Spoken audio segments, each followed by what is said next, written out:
Okay, tonight we are doing a review of Cathie Wood's top 3 stock holdings right now as of her ARK Innovation ETF fund. A reminder that most active funds do not beat the S&P 500 long term and to always do your own research.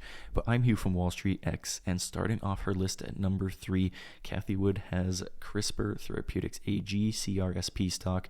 This makes up 5.6% of her portfolio right now, and the one-year return for this has been 19.3%. The average analyst rating is a buy, and the average one-year forecast is 31.5.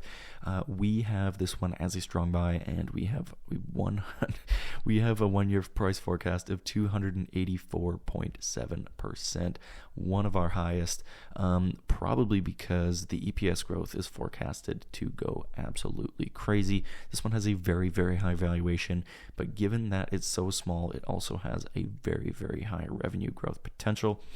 They have beat all four of their last earnings calls. They have a very, very high revenue growth forecasts that I just talked about, and they're in line with that sky-high valuation. They also have low levels of debt. That's going to make this a high-risk, high-reward stock, and we've put this one as a strong buy as a result. Number 2 on her list that makes up 5.7% of her portfolio is ROKU stock, ROKU. The one-year return for ROKU has been 31.7%, and the average analyst rating is a buy, with the one-year forecast being 5.6%. We put this one as a buy as well, and our price target is 10%.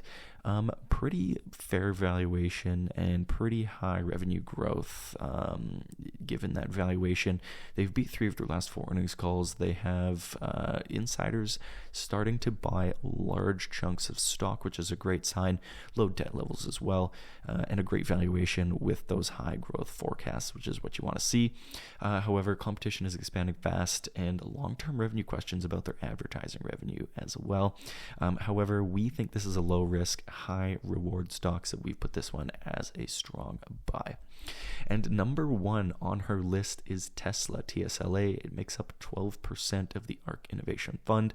The one-year return for Tesla has been 8.4%, and the average analyst rating is a hold with a negative 3.9% one-year forecast. Very high valuation, PE of 297 with an earnings growth of about 29% year over year. In our opinion, not high enough to justify a valuation that crazy. Strong sell for us, and our target price is negative 14.3% over the next year. Tesla has very good products, has a very good product mix relative to competitors, and they've also continued to dominate the EV space, especially in the US. Insiders are mostly selling right now, aside from Elon, who just purchased $1 billion of the stock in September, and very strong revenue growth for Tesla as well. However, they've missed their last 2 earnings calls, and deliveries are slightly lower for 2025 than they have been for 2024. They're losing market share in China, largely to BYD, and there are lots of questions surrounding their full self-driving tech and robotaxi development, of course. We put this one as a medium risk, low reward stock, so we are a strong sell on Tesla. We just think the valuation doesn't make sense given the forecasted earnings growth. Could be a hold or a buy if you think they're going to be able to deliver on FSD and the robotaxi and other coming projects. But for us, it's going to be a strong sell at this time. And that is our review of Cathie Wood's top 3 stock holdings right now in the ARK Innovation ETF. You can visit wallstreetexec.com for more content and ratings. Otherwise, have a great night, and thanks for watching.